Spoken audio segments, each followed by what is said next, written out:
Yeah. It's Tuesday. Tuesday in New York. A beautiful day in New York. And I hope it was nice where you were as well. It's the 26th of August, 2025. Lots of work done. Still more to be done because the show has just begun. It's 6:59. And we've got a great guest coming on in a couple of minutes. We haven't spoken with Megan Fox in a long time. Can't wait to talk with her. Megan Fox, of course, is an investigative journalist, an author, a broadcaster. She's published books, plenty of stuff for PJ Media and others. And like I said, it's been a long time. It's been well over a year since she's been on last. But I said, Megan, grab the top 3 stories that you're covering right now and just come on and just special correspondence. Come on the show, because I know that she has something that I think she does her own broadcast or something else around 8 p.m. So she's filling up the first hour, and then we're going to go down several rabbit holes. Well, it's not a rabbit we're talking about tonight. We have to talk about a bullfrog. We have to talk about monkeys. It is a bullfrog, monkeys, and what is this thing called? It's called a New World screw worm. A screw worm. So we have a little bit of wild animals on the show tonight. And then in the second half, your calls, we have some leftovers from last night with all of your physical feats of a lifetime. Well, I forgot to incorporate some of the great responses that came in from the Instagram, which is really popping off. If you have Instagram, you should definitely follow Quite Frankly Official on Instagram. That's where we put a lot of our shorts up, our short clips from the show up, and a lot of other interactive and behind the scenes extras that you don't get anywhere else, other than Patreon, Subscribestar. But as far as public stuff goes, Instagram has come into its own finally, and we'll see how far we can ride that wave and what fish we can net with it. Be great to start having a nice new influx of people watching the show wherever it's most comfortable for them. After the show tonight, we have extra innings, and that's going to be fun. I'm thinking about going into the other room and testing out the drums, even though drum nights are supposed to be on Wednesdays. But I don't know. I kind of feel like I want to fire up the drum set and go live. That would be on pilled.net one way or another. I just might do it. I don't know. Don't have anything prepared to play. I haven't practiced anything. But I just want to get some sound checks and mess around for a little bit. And I think I have an active microphone in there too, so that will work. We'll see how that all works. Okay, let's see. What else do I have on this 26th? I think that's really it. The body was fantastic. I don't whether or not we fit in the deer scene conversation for 2025 is yet to be seen. I don't know if we're going to do it this year. Maybe just give it one more year to breathe. But if you read along with us during the book club, man, it was incredible. And in September, we are going to be having a Stand By Me public film club. That's going to be on September 15th. So everybody can take part in that. Now, if you read the book with us, if you read the body with us, there's going to be a little bit more of an analytical, digesting of the whole thing. But that's not really the whole point of Film Club. It's just Film Club is just about watching a film and talking about everything, character arcs, the music, and everything. So September 15th, put it in your books. That is going to happen at 9 o'clock after the 7 o'clock show ends, and we're going to talk about Stand By Me. That'll be after hours, extra innings, a public film club on pilled.net. Okay, I think that's it. That's it with the announcements and all that stuff. Here's a little something for you. Make Cracker Barrel a winner again. Donald Trump chimes in after CEO issues a groveling statement following woke rebrand. Where is that statement, you might ask? There it is. Let's see here. What is the statement? They said the following. It's at the bottom over here. Sorry. Come on. A promise to our guest. If if the last few days have shown us anything, it's how deeply people care about Cracker Barrel. We're truly grateful for your heartfelt voices. You've also shown us that we could have done a lot better job at sharing who we are and who we'll always be. What has not changed and what will never change are the values this company was built on when Cracker Barrel first opened in 1969. Hard work, family, and scratch-cooked food made with care, a place where everyone feels at home no matter where you're from or where you're headed. That's the Cracker Barrel you'll always find. So as far as where they're going to go, they said, at the end of the day, our promise is simple. You'll always find comfort, community, and country hospitality. Uncle Herschel wouldn't have wanted it any other way. Now, he's still going to be on the menu, they say. He's not going anywhere. He's family, the old guy with the barrel. The things that people love most about our stores aren't going anywhere. Rocking chairs, a warm fire in the hearth, peg games on the table. I can make a joke about that, but that peg game actually is pretty fun. I like doing the jump overs until there's only one peg left. More jokes to be made. And vintage Americana with antiques pulled straight from our asses. No, I'm sorry, from our warehouse in Lebanon, Tennessee. So they're pretty much saying, well, we're going to see what's going on. We thank you for all the wonderful feedback and the many millions of dollars of stocks that have just plummeted and all that stuff. And we'll see what happens. What is the over-under, ladies and gentlemen? I guess not the over-under. What are the odds? What's the odds that the old man in the barrel comes back? And would that really be a victory? Whatever. Anyway, so that's that. At 7:06, we got that one down. Here's another one. Donald Trump doubled down and said that the auto pen pardons that Joe Biden was issuing, the pardons for all those people, including Joe Biden's own son, toward the end of his really pathetic term, because this was all now, we're starting to think that this was all done not by Joe Biden's hands, and even if he did write it by hand, he wouldn't know what the hell he was signing. Well, there's got to be a reason, at least we hope, that President Donald Trump wants to make sure everybody knows that the pardons that were given out by this the Hewlett-Packard printer that was essentially acting as the president for however many years, that they're not they don't worth any. They're not worth anything. They're worth less. Listen to this. Right? Look at that, Pam. Is that a good signature? Seriously, is that a good signature? Who can write like that? Nobody. I don't know. That's the other thing. I assume we're looking at the whole auto pen scam. Sir. Because the person that ran it said he spoke to it briefly twice about nothing. That means that all those pardons that he gave to some very bad people, very unpatriotic people, very evil people, it looks to me like those pardons are worthless. Because, number one, you shouldn't use an auto pen, very specifically. But if you do, it has to be a very good reason. And they have to know that the president wanted it. The president didn't want this. The president didn't know he was alive, okay? Well, you can't argue with him on that. Where it goes from here and how many of those pardons actually are thrown out the window, that's anybody's guess. But here's another thing that he said.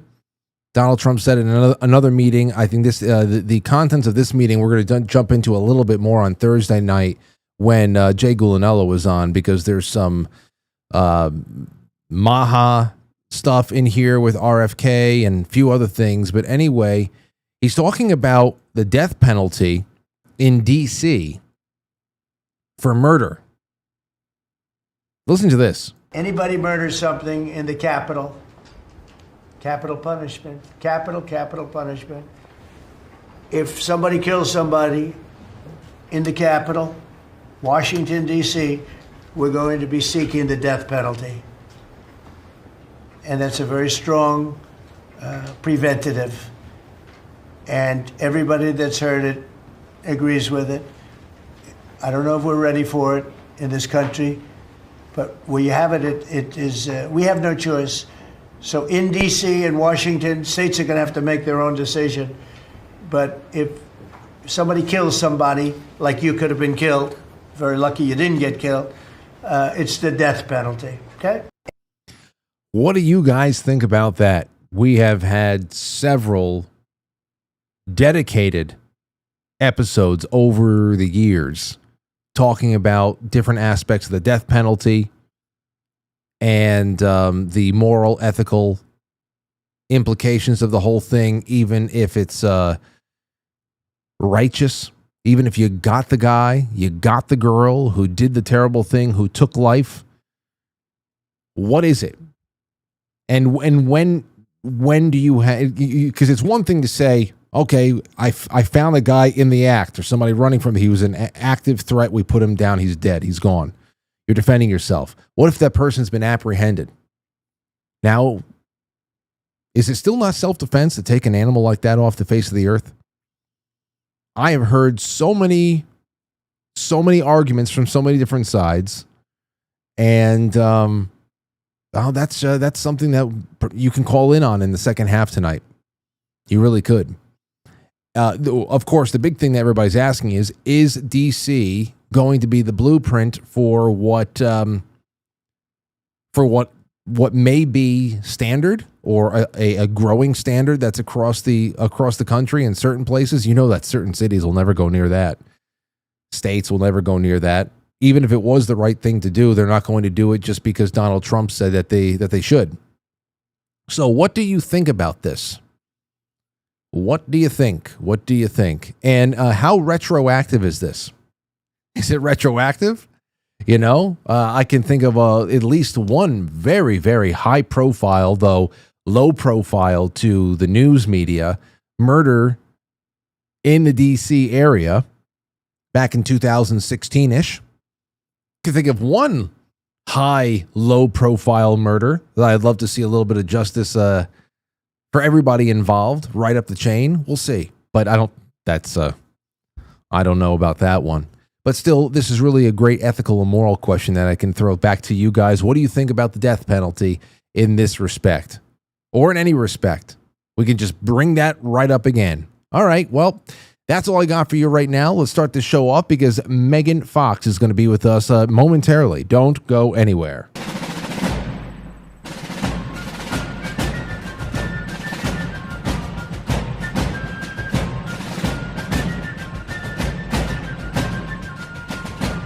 You let one ant stand up to us, then they all might stand up.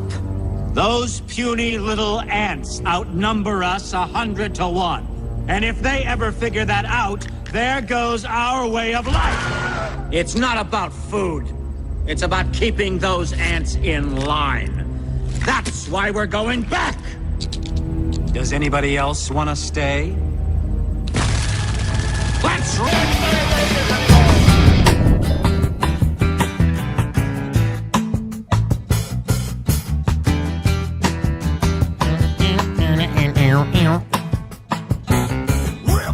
Okay. Is Megan Fox here? Yes, she is. Well, ladies and gentlemen, it is a Tuesday night. It's a beautiful Tuesday night, and we've got a little bit of Bill Withers and Pantera.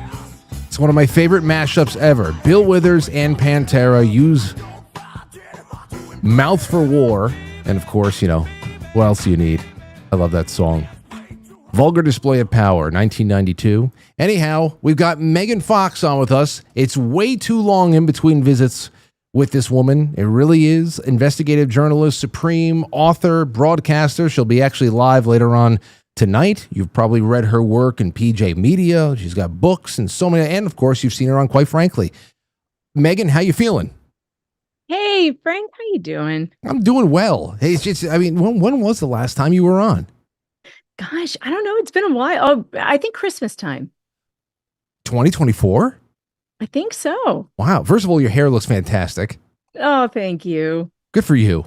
Good for everybody with hair. You know, I always feel so happy for people when I see a healthy head of hair.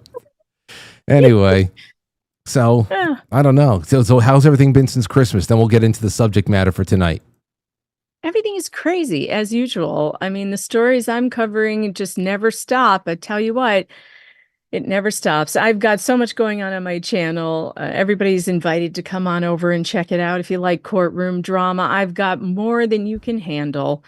But boy, this stuff in DC, Frank, it's something. I don't pay attention to the news very often, not what's going on in Washington. But when I saw these headlines and I saw people on Twitter, journalists on Twitter, complaining about the National Guard, complaining about the order on the streets, I think it's only a matter of time, Frank, until a federal judge decides that the murder must resume in DC. What else can you really say? It's head scratching. You even have people, whoever ventures into the street in DC to do a little man on or woman on the street interviewing. People are essentially saying, despite how they voted in November or any election, please stop. Just put an end to the war. It's a war zone in certain places of the country, DC being one of them. And I think it was last night that I covered an article that was already 36 hours old at that point, that had said by Friday night or something, it was already 9 days without a murder. Is it still a murderless streak? It is. I think we're on day 13. 13 days in DC. No murders, no carjackings, no nothing. You know what? What happened here is that Donald Trump decided to federalize the police. He'd been threatening to do it for a long time because the DC mayor and just couldn't get her shit together, I guess. And he finally did it. And now the National Guard is on the street and there's no crime. Like, I don't know what to say other than I think it worked. And I think Chicago should be next. And I think these Democrat mayors who are saying, no, we don't want this, they've got to be out of their minds. We're talking about people's lives. And I don't understand it, Frank. I don't get it. Well, here's the thing. And I saw what you had to say about the flag burning executive order. Here's the thing. There are just as many constitutional implications about flag burning, setting precedent for throwing people in jail for flag burning, and there being, even though it is many people, if you love this country, you never really dismiss the country's issues and what needs to change about the government. But if you're a patriotic person, you see that as disgraceful and awful. But it is a form of speech. Now, if you were beating somebody with a burning flag, right. Then we're talking. We can definitely do something there. We can definitely do something there. I think that there is some nuance too here. For instance, arson is already a crime, is it not? Yes. Are you allowed to start a fire in a public street? Well, I don't know. I guess not. I don't think so. I guess, I think that we have so many laws on the books already, Frank, and I know that you kind of are on the libertarian side with me too, where it's like we don't need the kind of all the laws we have, or if before you start thinking about new laws, how about enforce the ones we already have? For instance, you can't destroy or vandalize city property. So if you're going to light something on fire in the middle of a protest, well, you can be arrested for vandalism and probably arson. So that's what you should be arrested for. I don't want to go down the road of we arrest you for lighting an American flag on fire. Because next thing you know, you can't light a Quran on fire. You can't light an LGBTQ flag on fire. You can't do that. We should be trying to repeal the laws that criminalize doing a 360 over hate crime on a flag. We should be trying to get rid of those. So just adding another flag to the list of hate crimes to me is the wrong direction. I know I love our flag. It's not that I don't love the flag, but I love the Constitution more. Let's put it that way. I'm with you, and I think that's a really a smart thing to do. It's not tit for tat, flag for flag, until all of a sudden we have a list of things that can no longer be burned for one politically partisan reason or another. I totally get you. The reason why I bring that up is because whereas everybody, there has been a very defined conversation about what is free speech and what is what it's a threat against the homeland, and what is a double standard, what's no standards at all when it comes to what's going on in DC with the crime. that is 100% within the purview of the executive branch and the federal district, the only approved federal district that is in the United States. And that was to be for DC and for territories that were still unorganized as states.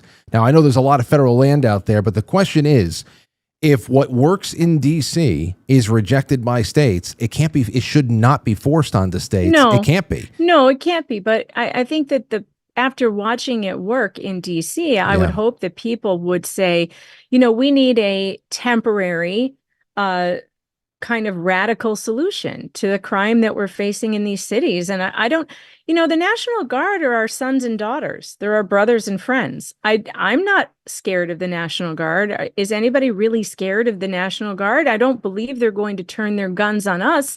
They're given a directive to help and to help the police go into neighborhoods maybe where they have not been able to go and clean out some things that they have not been able to clean out. And I don't see a problem there. We're at a crisis in this country with crime, a crisis. So what else are you going to do?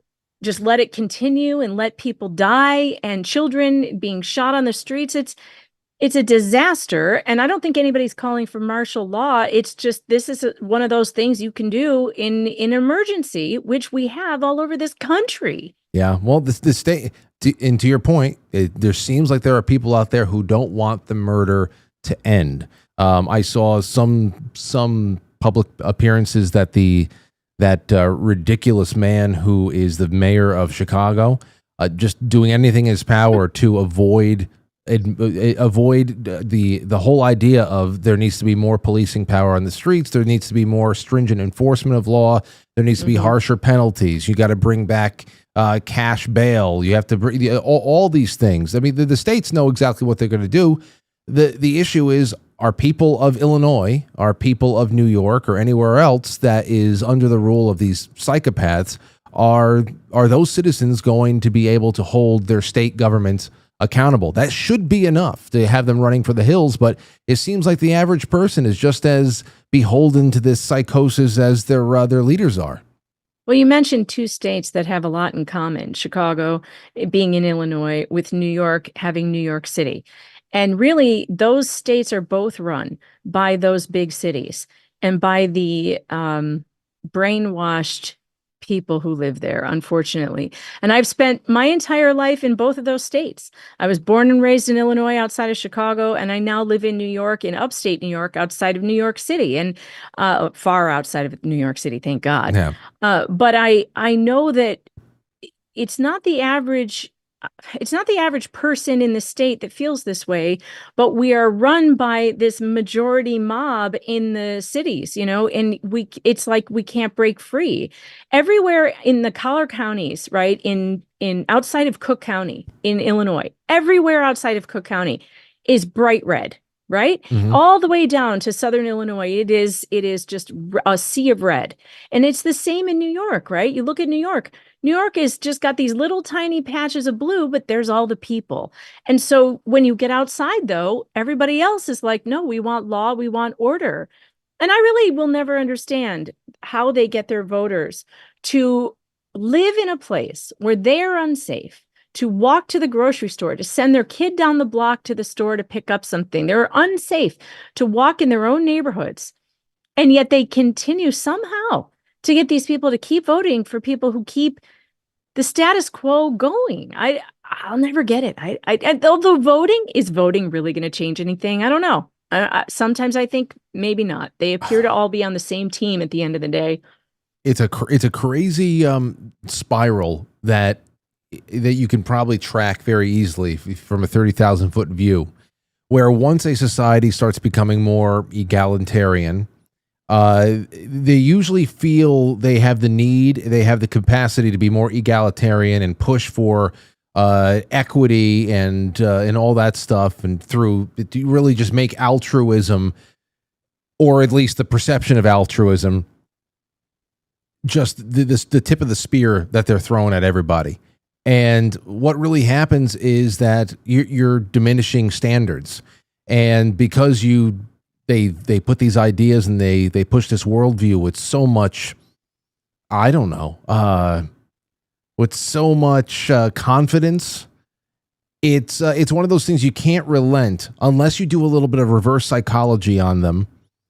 They start, because of course everything just has to be the opposite of you, because they just know better, and you can never agree on anything, because that would make you almost like equal in some way. They have to be above you, progressives, when they analyze society. You almost have to like trick them into thinking that Law and Order was their idea, but the yes, but the problem, of course, the real problem is that they run into the bigger issues of the way how racist they are.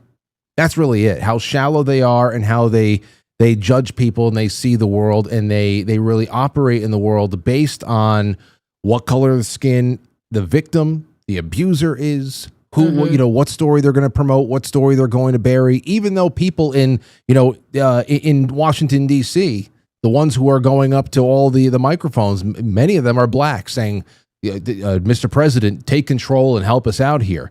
But all the white people back in the newsrooms, they don't want to talk about. They don't want to admit, who the victims are and who the abusers are, because it all crosses these very racist lines that they've laid for themselves. But they project racism onto us, and I don't know. I certainly hope that in Chicago, it's my desperate hope for a city that I love. It is my home city. I desperately wish that the black neighborhoods, the black people of Chicago, who are the ones most affected by this horrific violence. The violence on the west side of Chicago is unspeakable, and it's all black neighborhoods. And it is my desperate hope and plea that those people have enough and demand better, that they see. And, by the way, Donald Trump was elected with a historic number of black voters. And I think that Law and Order was a big part of that, a very big part of that. And I really hope that the black community in Chicago stands up and demands to have some security for their children's sake. And it's not that I just don't understand how they keep them.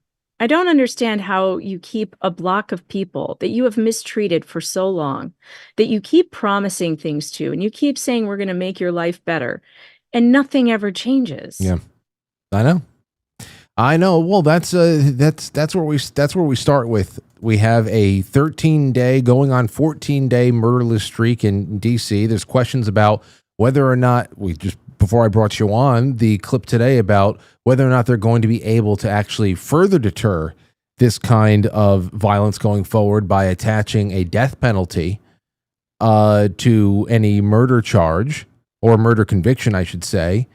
That people are going to be debating about that issue as well. There's that. There is of course, we talked a little bit about the flag stuff. There's a lot of those things there that are popping around. But where else is your gaze going these days? I know there's so much going on in and out of courtrooms. So what else are you taking interest in? Well, sort of on the same topic, and speaking of how terrible white people are, did you see that white woman in Chicago who claims to have been carjacked, and she's all beat up and stuff, and she's like, I don't need Donald Trump here. Have you seen this? No. It's hilarious. My God. Is it real? It's real. She's real. She deleted her account because everyone was like, are you crazy? And then it came out that an investigator came to her house to like try and talk to her about it. Like, what happened. And she refused to talk to him. Did you put it? Is it on your account? Can I go find it? I didn't actually share it, but Viva Frey did. If you are on Viva's account, he was calling out for her to contact him because he wants to interview her. She literally was carjacked. She's all bruised and beaten up, and she's like, "We don't want Donald Trump's safety here." Okay. Like, are you crazy, lady? What is it? So, oh God, it's just awful. And sometimes I think white women will be the downfall of our Western society. Oh yeah. I hate to say it. No, white liberal women, they've got they've got a death wish, it seems. I don't know, but you do. They've been incredible assets to what is already a very crazy movement. I'm going through his timeline.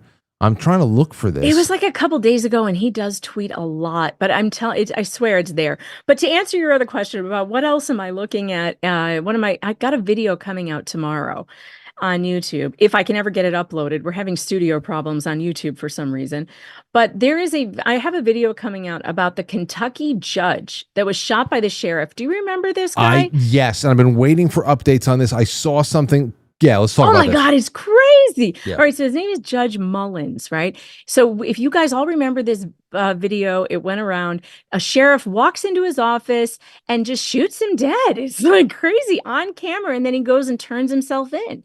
And he claims to the media that the judge was trying to kidnap his wife and daughter, right? At the time, I'm like, there's something very wrong with this story. And I was convinced that the judge had done something horrifically bad. And I just figured, well, we'll wait and see what comes out with the trial and whatever. 4 days ago, maybe 5 days ago, there are witnesses coming forward all over the place saying that the judge was running a sex ring. Yes, a sex ring. And there are multiple victims, multiple witnesses. And this judge had this sheriff's teenage daughter's number in his phone. That's what he said. Apples. That's what he had made the comment about, that he was trying to kidnap his wife and daughter. And and apparently the deputies involved in this. So get this. The witnesses are saying that the deputies who run the jail were taking inmates in the middle of the night up to the courthouse for orgies with the judge. Holy crap. And they're also taking them out of the prison, out of the jail, and taking them around town when they're not supposed to be, because they're not supposed to be out of jail, first of all. They're also were offering to keep people out of jail for having sexual relations, going to these orgies and whatever. If you got a drug charge, this is a big deal in the drug court, is what I'm hearing. Terrible. Here's a little bit from WorldNet Daily on it. The judge's power came from her fear, and the fear of others, the judge's legal system, and the threat of child protective services. There's that again. We had you on to talk about CPS before. Quote, they would make sure to make you feel as small and degraded and belittled as possible to take your power away, Adams charged, adding, it was consensual, but it was the thing that we were so young and they used it against us to destroy our lives later. He's the one with the power. He holds my entire life in his hands. He's the one who makes the decisions over whether I get to keep my children or not. He's the one who makes the decisions on whether I go to jail. She confirmed that she was warned to stay silent. And she says, and who would believe it anyway? Because the whole town was doing it. Nobody cares. They're all swingers. It's a big party to them. It was just normal. You know, we've done so many stories like this, and it always comes down to being there is an entire town that's involved in some way. Mm-hmm. And those who are not involved just know that they are on the periphery of something that is so much bigger than them that they just shut up and look the other way. And so I wonder, now, since this has come out, is there anything that you have picked up or anything that you just assume is going to impact the case that the sheriff is going to have in his, working for him? Yes, he shot this guy in his office execution style. But if he really thought that he was a threat to his wife and child, and that this was part of a gigantic blackmail ring, you could be looking at jury nullification, where a jury just says, we don't care, we know he did it, but we're not going to convict him, or all right, guilty, but of something very, very minor, like involuntary manslaughter or something. I mean, we could be looking at that. I mean, we live in a lawless age, and justice is very hard to come by. And I think that people are starting to see vigilante justice as an option, which is very scary to me. I don't like it at all. However, there's also a possibility that the sheriff was involved in this as well, because all the deputies seem to have been. There's one deputy, I don't have his name off the top of my head, who has been actually convicted and put in prison for the brutal rape and sodomy of a female prisoner. So this stuff has been going on in this county. And here's the other thing. There is a small channel on YouTube. It's a true crime channel. It's called Hillbilly Crime. I just found it. I'm not real familiar with the channel, but she's local in Letcher County, Kentucky, and she's got victims coming to her. And so she's been talking about this, and she's one of the, I've been kind of watching her, watching some of her stuff, and the people who are coming out to her and telling her these things. My God, apparently everybody has known about this who lives in that town for years and years and years, that the victims claim they have gone to the attorney general, they have called the FBI, they have tried to reach out to people outside of the county to help, and no one has done anything. So my big question is, how long has the FBI known about this, known about these allegations? How long has the AG of Kentucky known about these allegations? Did they really reach out to them? And if they did, my God, how high does this go? Why hasn't anybody done anything? Why haven't the feds descended on this town and taken over, like, and kicked everybody out and started, cleaning house? This cannot just be a judge and some deputies when the entire freaking town is aware and scared, and it's bad. It's bad, and it's going to get worse. And I really hope the media, and those of you media people out there within the sound of my voice, please keep pounding this one, because this case is it's like Epstein Island in Kentucky. Yeah, and I'm glad you went there, because in saying how far does it go, because is it really just contained to this town? Is it not? I don't know. Where else does it lead? There's so many things that we think is just relegated to a small little town always has a door leading to some other cavern. It's nuts. And again, in this article here's the key that I had picked out. I was talking about this with my friends Frank and Jim about a week ago when I saw the updates on this story coming out. But here it is. The Daily Mail said that Taya Adams, the interview, it marks the third time a woman. I didn't see this. Yeah. Third time a woman has come forward alleging that Mullen's alleged abuse of power extended far beyond just what had happened inside of his chambers. She claimed it wasn't just her, that hundreds of women, along with men and even children in trouble with the law, were sent to visit him for the same reason. Oh no! So now there's children. There we go. I knew about the men and I knew about the women, but I had not heard about the children yet. Oh my God! So, yeah, and so apparently that's the same thing I'm hearing on Hillbilly Crime, is that these victims had come forward to many people in Kentucky, tried to go. Now there again, I believe that if your sheriff is doing something in your county that's illegal, you have the right to go to another county and report that county for something. I don't know if anybody's done that. These are all things that journalists on the ground there should be looking into, should be FOIAing, reports of this kind of stuff to the neighboring counties, to the Attorney General's office. I want to know how many people filed complaints and they went nowhere. That's the thing that really bothers me about this story. And also, you mentioned that they brought up the CPS thing, right? She said she was scared to tell anyone because they could take her kids away. The media really brushed over that, and they said they couldn't confirm whether she ever had any contact with CPS, and maybe she was just saying that. And I was thinking, well, that's easy enough to verify. Just ask her. She can show you the probably the paperwork if CPS contacted her, but it's almost like they didn't even want to go down that road. Yeah. It seems that way, but I don't know how this can be ignored at this point, because like you said, just from what has been published, there's more than enough here that implicates it's far bigger than just a little bit of a kind of touchy-feely judge that just touched and felt the wrong person or was zeroing in on the wrong guy's family. It just seems like one guy, to me, who knew that there was no other recourse.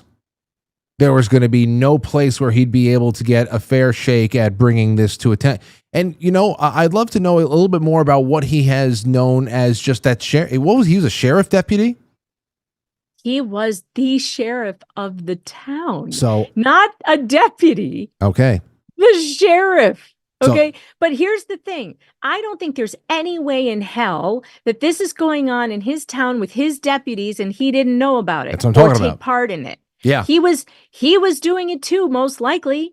And so that's probably why he did at some point reached a breaking point with what maybe it was his daughter. Maybe the breaking point was that now his daughter was being roped into it with the judge, and he couldn't go that far. It's all right if other people's daughters, I guess, are doing this, but not his. I don't know. I'm speculating, but something happened and he snapped.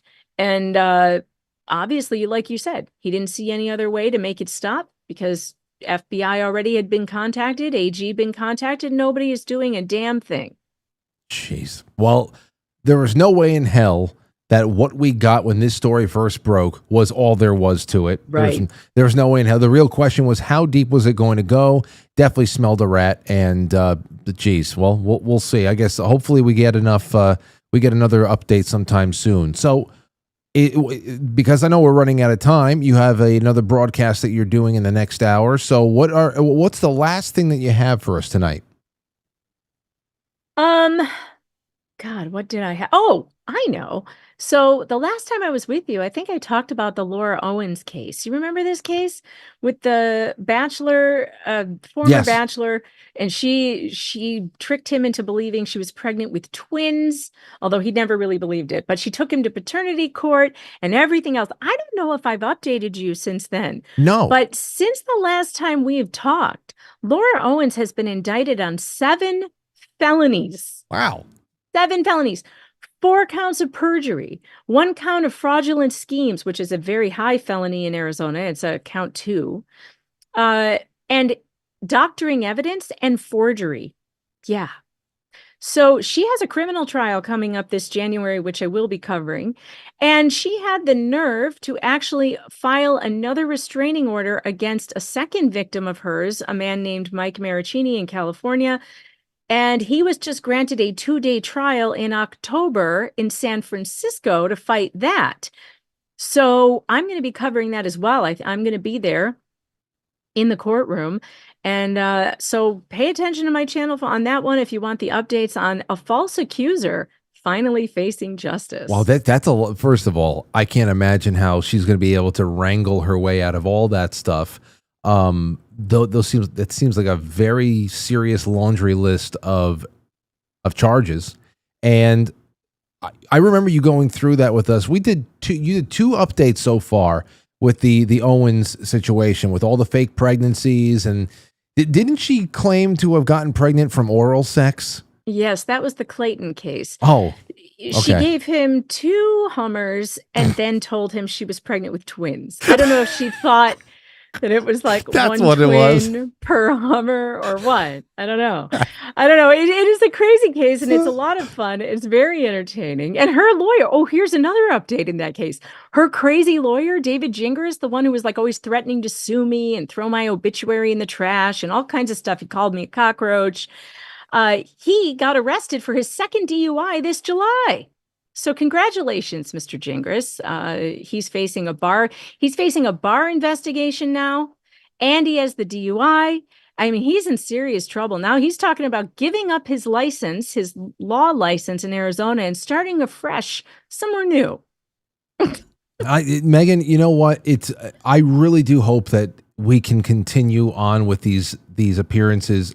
Even if you got 3 stories at a time, these little special correspondence hits, they're just so fun to do with you.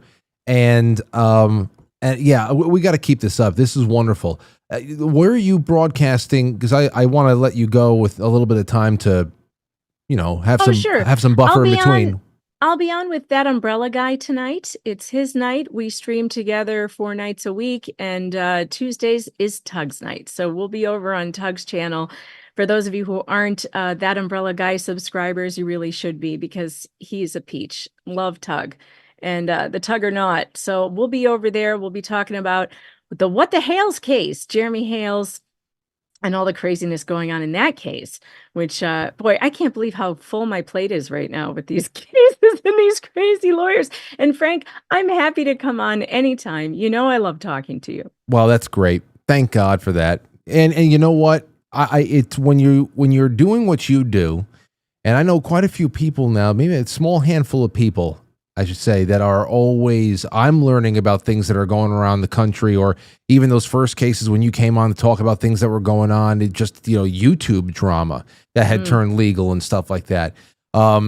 It's really interesting because, and it's also, I understand why it's become a very large and growing genre of media that people want to watch and follow, because A, you learn a little something. B, of course, there's drama, there's hilarity, all that stuff. But at the end of the day, if you're ever going to have hope that a guilty person is going to go to jail, that some kind of justice is going to be delivered, that's kind of like the level that you're going to get it the most. Whenever we are, I think so many of us have these lofty hopes still that somebody in Washington, D.C. is going to go down for something treasonous, and the hammer of justice just never falls on the right person out there. So you are right in the sweet spot where you can get a little bit of drama and a little bit of satisfaction of justice being delivered, and it's always great to hear you talk about it. Well, thanks for having me, and I hope we do see justice. I do feel it coming with the Owens case. Oh, that was bad phrasing. Sorry, guys. Well, hey, she appreciates it. Thank you so much, Megan Fox. You check out all of her links. I put her Linktree address in the description of this episode. Go and follow her. She's a wonderful follow, very active on Twitter, and she'll respond to you too. So thanks, Megan. See ya. Take care. All right. So, ladies and gentlemen, we have a couple of minutes until we go to our break. So we're going to go from that drama to animal drama. How does that sound? Does it sound good? Great. Well, the first one up I have for you, hold on to your butts, my friends. Hold on to your butts. We talk about invasive species all the time. Well, you want to talk about criminal enterprises. What about criminal enterprises run by monkeys? You heard right. Macaques. Isn't that what you call them? Macaque? Macaque monkeys? Macaque? Anyway, the criminal enterprise run by monkeys. I want you to listen to a little bit about this. This is in Indonesia.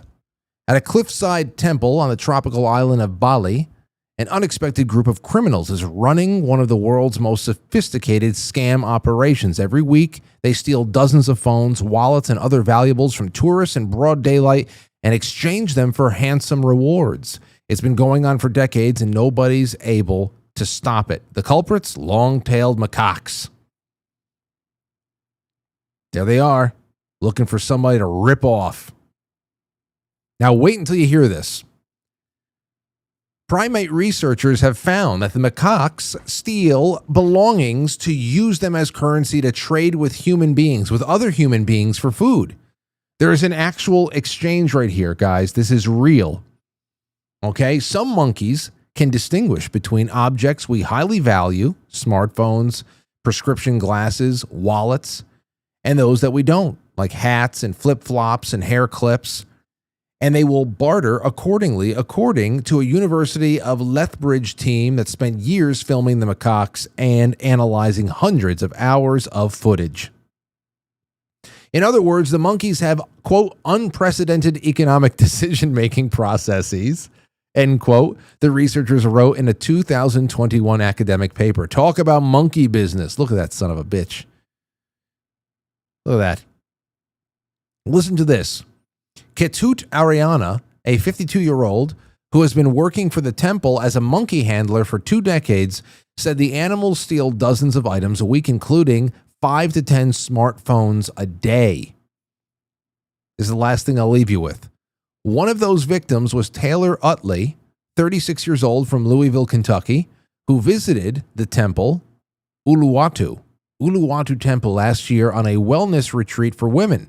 While she was walking along the cliff, a monkey grabbed her phone out of her hand and hopped onto a ledge of a barrier separating the walkway from the cliff's edge. She searched her bag for anything that could catch the monkey's eye. It wasn't interested in her scarf, so it began to scurry further down the ledge. That's when a handler tossed the monkey a bag of fruit. The monkey held onto the phone. The handler gave it another bag of fruit, and then another, and then another, and finally, when the monkey couldn't hold all the fruit, it dropped the phone. I was taken aback, she said. It's like a criminal enterprise of monkeys. So, what are we going to do about this? That's Indonesia. It's not our problem. Yet. Doesn't Florida have monkeys? Monkeys all over the goddamn place. Then we have something else over here. We got bullfrogs. Not just any kind of bullfrog, cannibalistic bullfrogs that are taking over the western United States. All right? Look at that son of a bitch. I see you, bullfrog. But the way that this is written, Cowboy State Daily, the way that this is written is almost like, okay, so what do we do? What do we do? In Wyoming and around the West, populations of American bullfrogs have grown by leaps and bounds in recent decades, so much so that they're overtaking habitats of native species of amphibians, reptiles, invertebrates, and small mammals. They can get huge and will eat anything, even small animals and any native species in the area that they take over. They'll even go cannibal given the chance. They'll eat each other. Look at that. Eating a mouse. The mouse is like, oh, God. This is it. This is it. All right. Here we go. Poor thing. The Wyoming Game and Fish Department has tested some small-scale efforts to reduce the size of the bullfrog populations in a few areas, but those methods have failed to make a significant difference. This is what I'm talking about. So they're saying that these things are a problem, but they can't stop them. They can't stop them. And even their prescriptions to try to recruit some help from the public are a little strange as well. Eradication of an established bullfrog population is difficult, said Wendy Estes Zumpf. She works for the Game and Fish Department over there in Wyoming. While they may disappoint, let's see here. At this time, we do not recommend hunting the bullfrogs due to the possibility of misidentifying bullfrogs and some native amphibian species. Accidentally killing these native individuals can do more harm than good. While that may disappoint would-be frog hunters, the public still has a huge role to play in preventing the bullfrog population from expanding outside their current locations.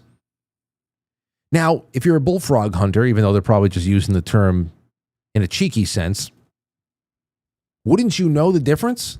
And why don't you teach people the difference so they can go out there and help out, get these things taken care of?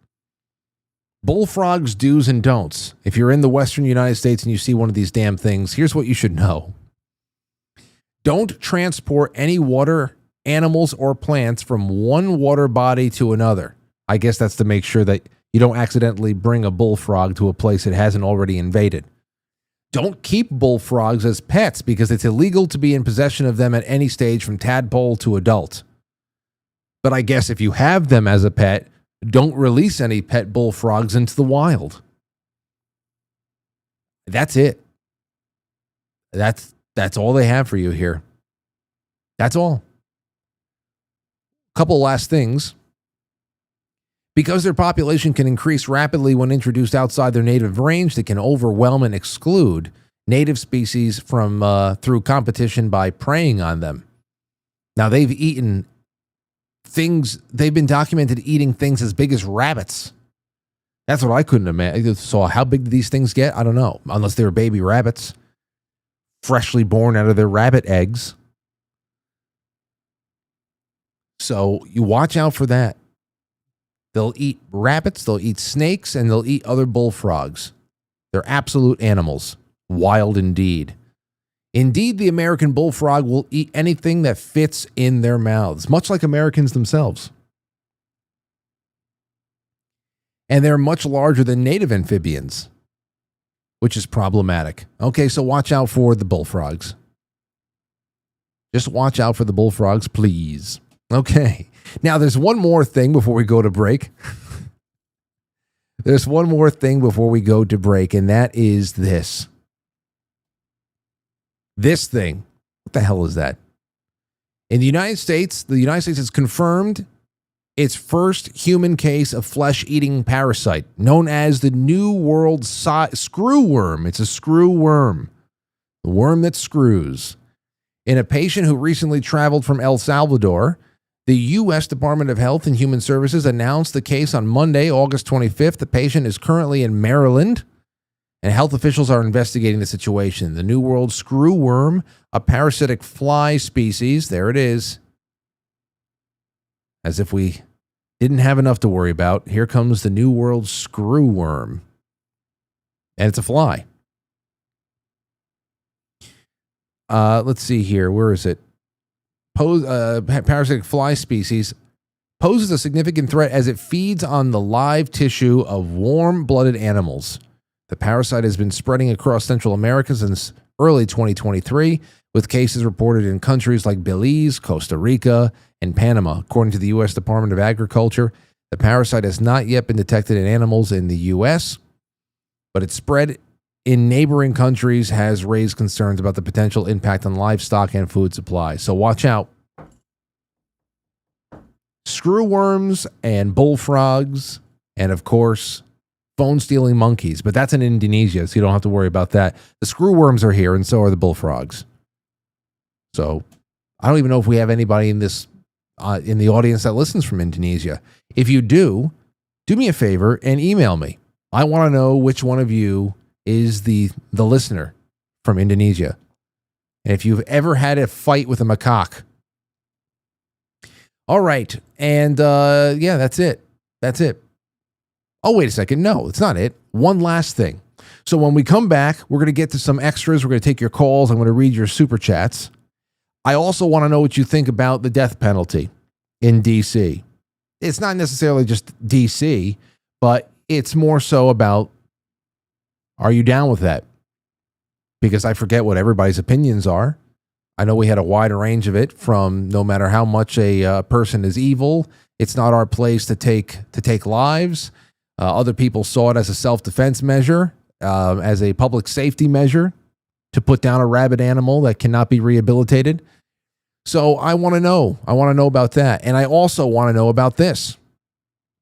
And we'll talk about this in just a second, right after the other side of the break. MAGA rages over Trump's Chinese student numbers. Should never allow that.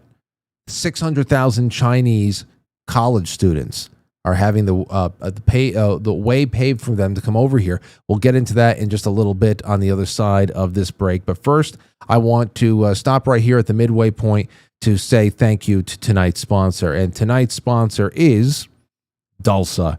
That is dulsalife.com. Now, listen, sugar is garbage, as you all know, and fake sweeteners are just as bad. But Dulsa, that is different. So there's 0 calories, clean botanicals, and the real kicker here, as we've been told by Natalie. I was talking to Natalie again today. Just want to check in with her, see how things were going. We're going to have Dulsa at the coffee station over here at the VIP night. It's going to be at the coffee station on the Jamboree night on the 6th. I also spoke to her about putting together some packs that I can start sending out to people, samples, just like we did with Keto Brainz. Because I said, listen, it works so well when the product is as good as this is. All you really need to do is let people try it and bake with it and do things with it, because it's not even about you being diabetic. It's about a whole other things. A whole other set of metabolic goals you may have with yourself. So this is also filled with fulvic minerals there. That's deep cellular energy, better nutrient absorption, detox, hydration.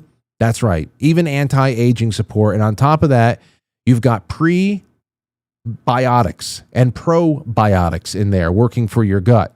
In fact, another thing I was learning about today from Dulsa when I was talking with Natalie is the reason why they don't have, they're still working very hard on getting these little sample packs, the smaller packets, together, is because they're having a hard time finding a location that can actually package it for them, because the locations don't want to be able to mix any of Dulsa's pre and probiotics in there, because you're talking about live cultures, that you want in things like yogurt and stuff like that promote good, healthy gut flora, which of course is your immune system.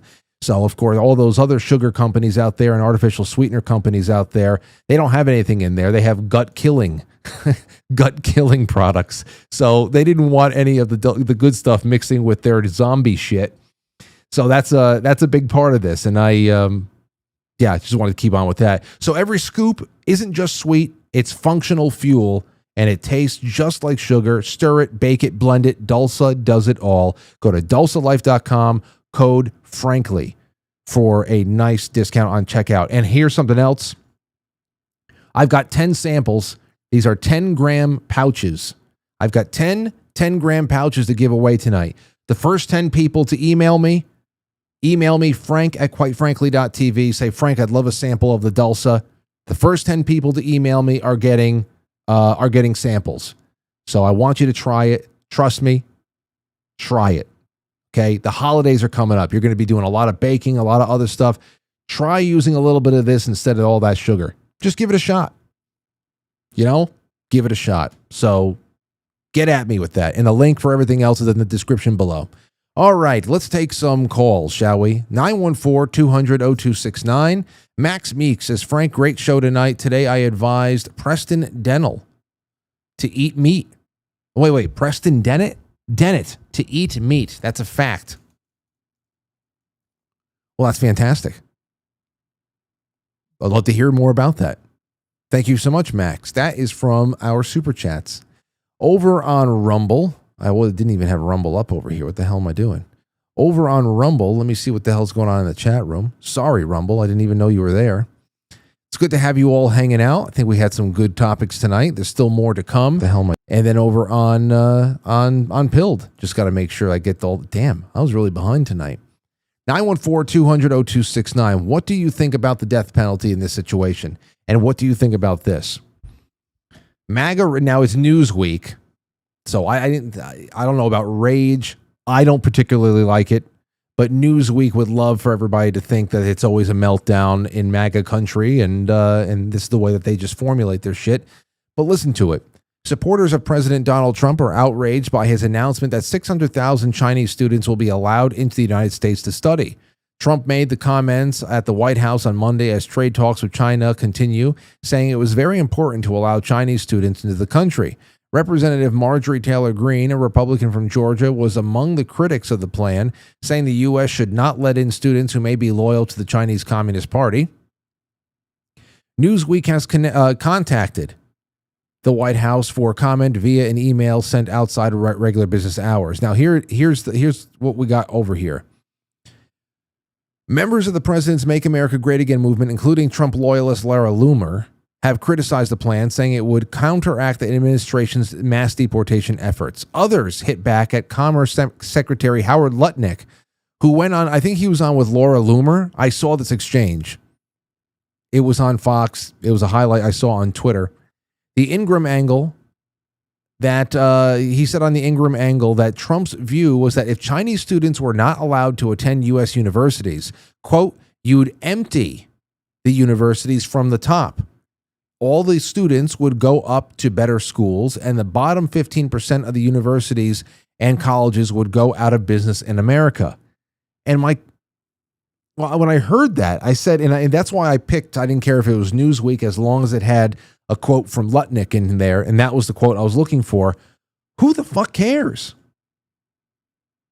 I mean, who cares? I think that it should be a lot more of a healthy mindset in this country that college is not necessary. It's not a necessary next step after high school. For some people, perhaps, depending on how specialized you want to get in the work that you do and all that stuff, whatever. Number one, maybe we just have too many colleges out there. And if we're not just, if the whole university system is not serving some greater internationalist purpose, then maybe a couple of them we can afford for a couple of them to go out of business. Now, I would rather some of those smaller boutique schools who are probably a lot more pro-American than Harvard is, by the way.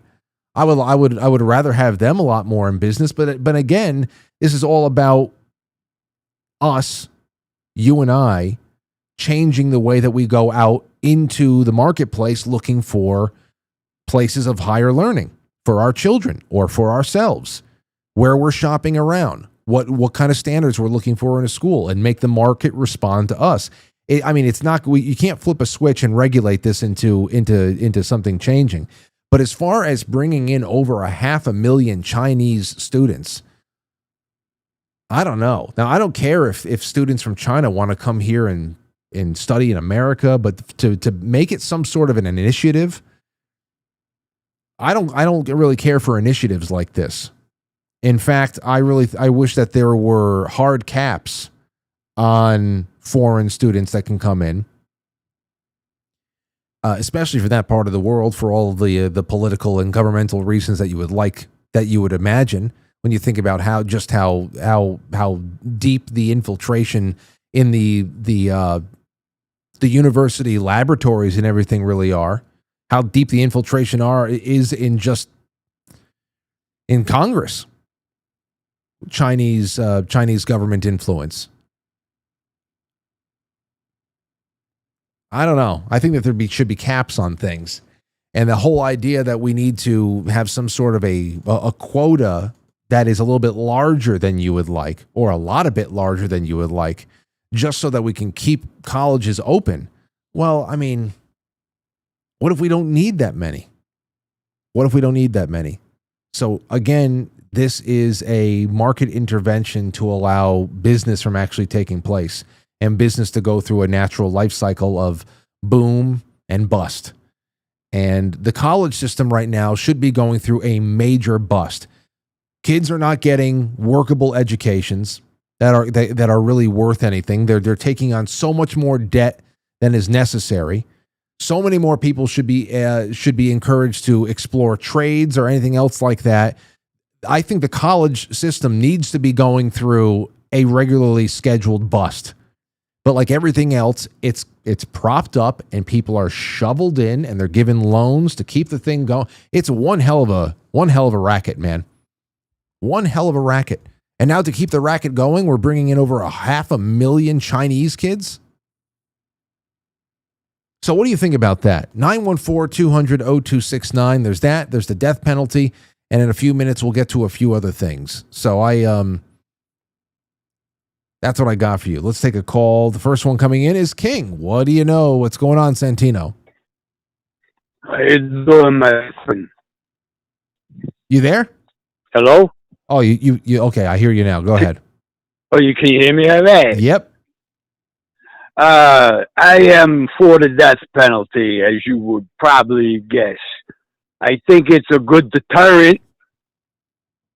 All right? When this country had the death penalty, I don't think there was as much lawlessness.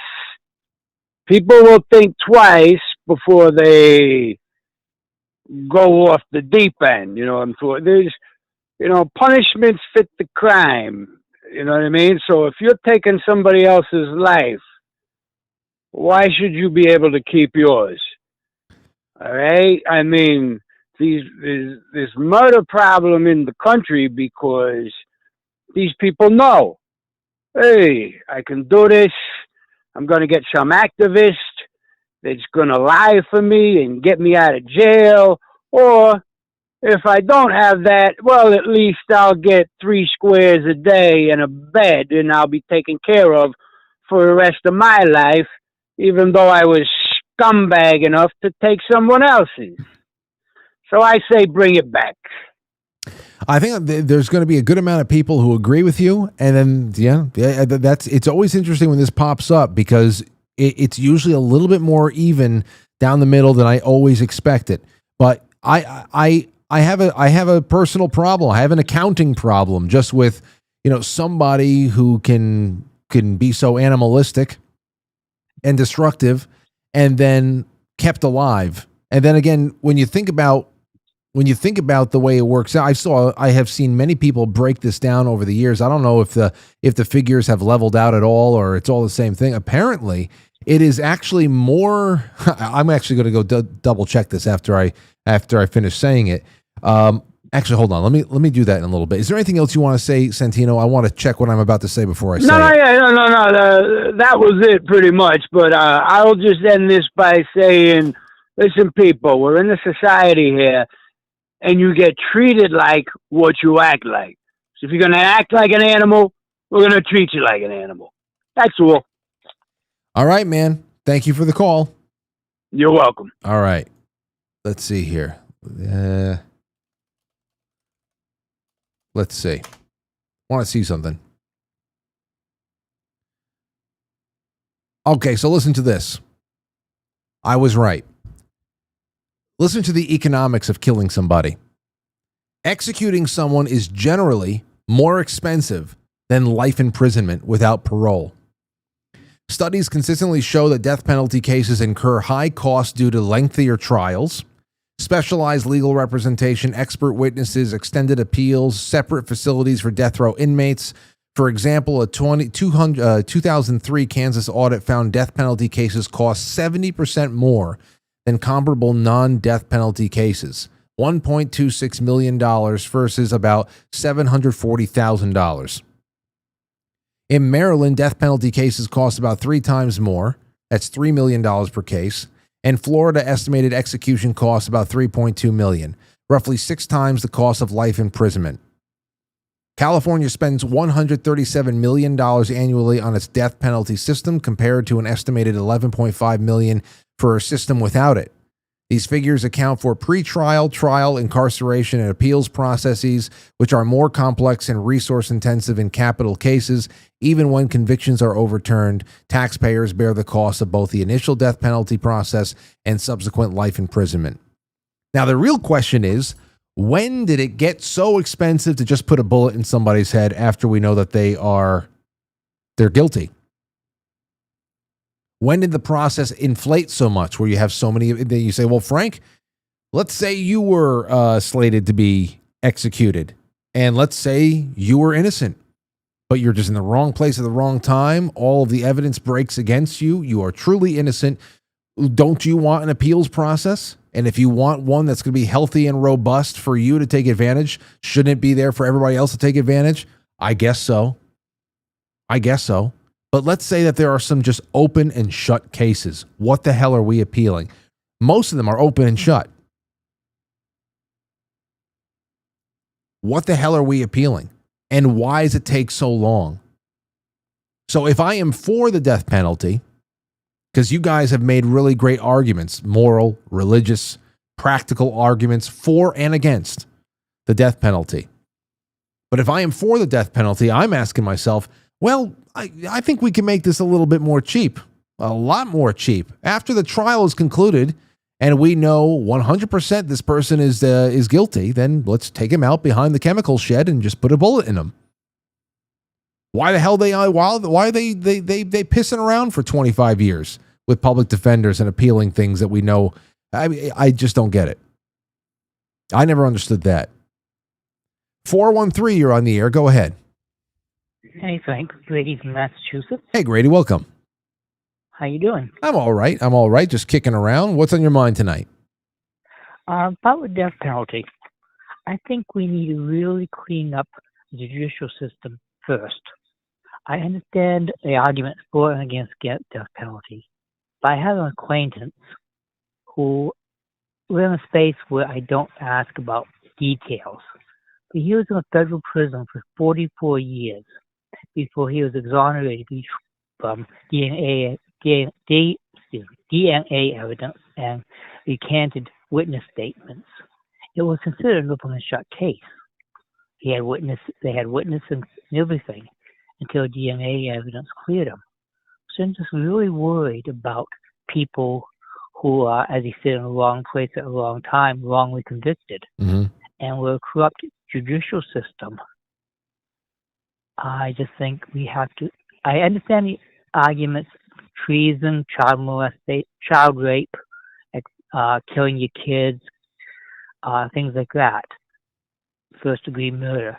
But until we get the judicial system completely cleaned up, if ever even possible, reasonably cleaned up, I really worry about people being wrongly convicted. And the old saying, better for 100 guilty people to go free than one innocent person be jailed. So that is the thought. That was the predominant thought, prevailing thought about this, is that you want to be able to protect the rights of the innocent so much that if you miss sometimes, if you swing and a miss sometimes, that's better than wrongfully taking away the life of somebody that did not commit a crime. But to your point, you said barring the crimes against children or treason or something like that. Said, well, I mean, regardless of what the crime is, I mean, you can't just accuse somebody of committing a violent act against a child. You would need evidence that would make it, 100 undeniable, open and shut, as you said. So, regardless of what it is, if it's just murder between adults, or somebody that's targeting a child, or if it's a crime against the state, and you're committing treason.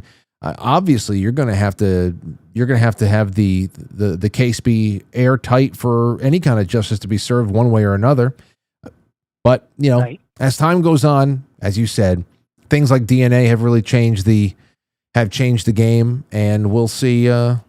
We'll see where it goes from here. But this is going to cause a lot of debate, because in D.C.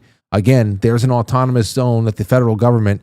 They can do almost anything that they want when it comes to law enforcement. They are their own independently operating part of the country, and it'll be interesting to see who they're going to try to rub off on, because any kind of other influence. Thanks for the call, Grady.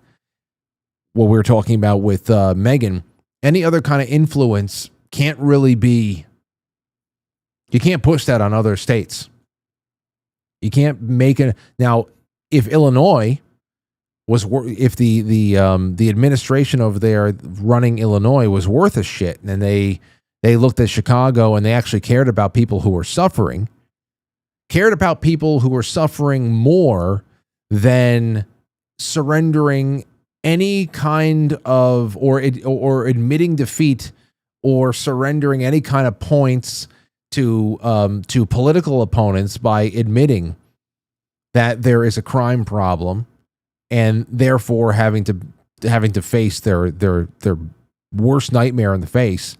That not only is a crime problem, that there are great racial undertones and overtones to it all. But then again, like we're saying with Megan, there's great racial over and undertones to the people who are being slaughtered and killed in the crossfire in some of these places. And there's absolutely no deterrent. It doesn't seem like there's a great deal of deterrence there. Don't seem to really fear the cops too much and the judicial system too much. I'm sure when they get snagged, they're upset, but there's not enough to make you think twice. Now, there is one thing that'll make you think twice, is when a person fears their victim. That's one thing. So it's great when you have a law enforcement apparatus that is willing to apply the law and to apply it evenly and really rigidly. But it's also great when criminals fear their prospective victims, and you don't know what kind of a outcome you're going to have when you want to target somebody off the street and take whatever the hell they have, or break into their home or something like that. I wish that we could just have both of those things working together, but we're working against, we're sharing space with absolute psychopaths, suicidal psychopaths. 914-200-0269. Let's go. 985, you're on the air. Go ahead, Steve. Yeah, I've called before, but this is like a subject I'm somewhat intimate with, the death penalty. Okay. 25 years I worked New Jersey Department of Corrections, and about half of it at Trenton State Prison, worked the death row. And truthfully, the way they do the death penalty in most of the states that still have it, it's worthless. It's not a deterrent because of the excessive amount of money they give to these guys to defend or appeal and everything else. And there's ways of, if you're going to have it, you got to have it reformed to the point, like you said, that, it's obvious that the guy is the guy who did it. This is the person that definitely did it. It's a matter of whether he deserves the death penalty.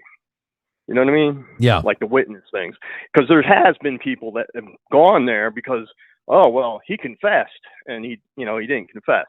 That said, I was at Trenton all that time. They did away with the death penalty. They brought it back before I started, like from the 70s when they got rid of it. They brought it back. And then I think we had maybe 50-something people cycle through death row, and it was down to like 9, I think, when we left. And 2 people died on death row while I was there. One was killed by I forget his name. He killed the guy. He killed the guy, the weirdo that killed Megan's Law. Yeah. Yeah, that he like raped a like 5-year-old or 8-year-old in the park or something like that. Killed her. He killed him. Jesse tumultuous, that was. They got killed, and he basically, they were in the wreck cage and he jumped on and split his head on the floor. I didn't see it. I was there, but I didn't see it. But that guy died, and then Martini, I think his name was. He was begging to go to Pennsylvania because Pennsylvania was ready to execute him, and New Jersey literally appealed for him to stop him from going. Wait. Did you just say that a guy who was on death row was begging to go to another state so he can be killed? To go, yeah, because like when I was on the death row, working the death row for the year and a half that I did, he was on trial. I never really saw him on death row, but he came back after his trial over in Pennsylvania, and they were willing. I think it was his appeals and stuff like that. They were willing to go ahead and execute him. They wanted to execute him. And he wanted to die. And he wanted to die. Right. So he wanted to go over there, and New Jersey appealed for him so that he could still appeal his New Jersey cases. He ended up dying of natural causes. He was an old Italian dude. I think he was a hitman or something. He had several murders under his belt. But that's how bad the system is. That's how bad the appeal system is. That being said, me being an officer and having talked to all these guys and all the inmates, you can get 50 years and you adjust. You live and you're fine, and they can live like, oh, they're in jail and they're having a good time, and it's I think it's crueler to keep them in jail forever, though, because those last few years of their life, when a guy gets locked up 30 or under or 40 or under, and he's in jail and we're keeping him alive because we're giving him health care, we're taking care of him, those last couple of years got to be torture. The problem is they'll let him go. Somebody down the road will let him go. I'm trying to remember his name. There was a guy, he gotten off death row when they did away with the death penalty.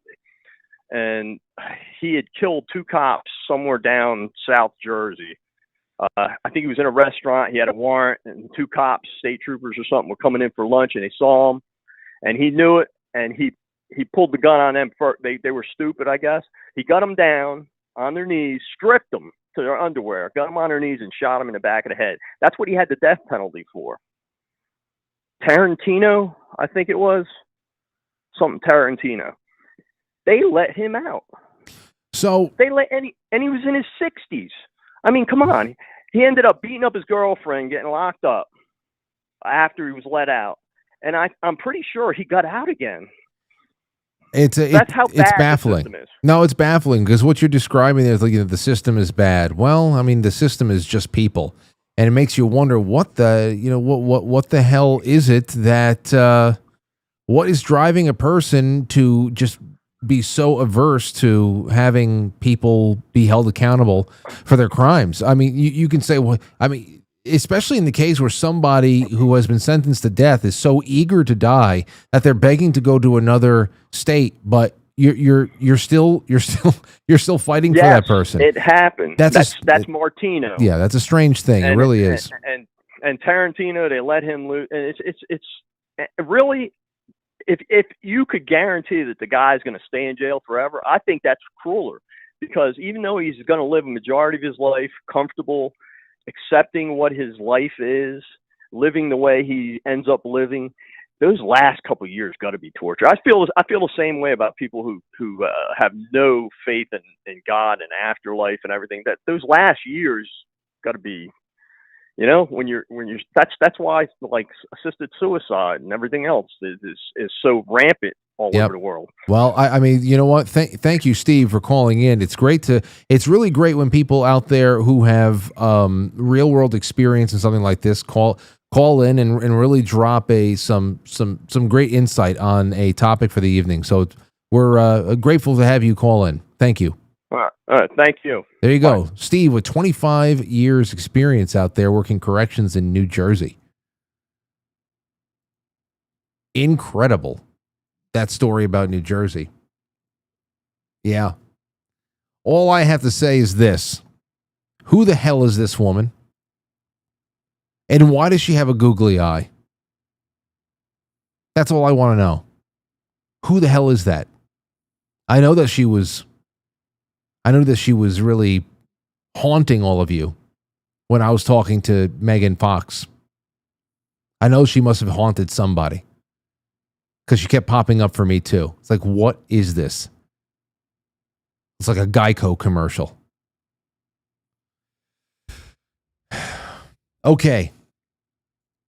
All right. 914-200-0269. Give me a buzz. There's so much more to say. Megan Fox is a hoot. Thanks, Frank. That's from Jay Britz. Yes, she is. She's really great. Good talker. And she reports very cleanly on things. I really, and good sense of humor as well. Over on Rumble, I see a Rumble rant coming through. Tommy Jekyll says Congress should retract the home rule it granted D.C. in the past, but D.C.'s present look leaves governors with high crime cities with some splaining to do. You know, again, there's one thing that the president can do. There's one thing that the federal government can do to put pressure on respective states to go out there and do what they have to do and actually, act a little bit better. And that's actually to make the states more independent. Seriously. Hate with I don't want anybody to play the ransom game with any of the grants and stuff like that. I want it all to be pulled. Let's see here. Call. Oh, I'm sorry. That did not work. I hung up. 570, you're on the air. Go ahead. Hi, Frank. This is Joe calling from PA. Joe from Pennsylvania. It's good to have you on. What's going on? This doesn't sound like Frank. Yeah, well, I know. Tonight it is. Oh. Joe, turn off the stream in the background, Joe. Okay. There you go.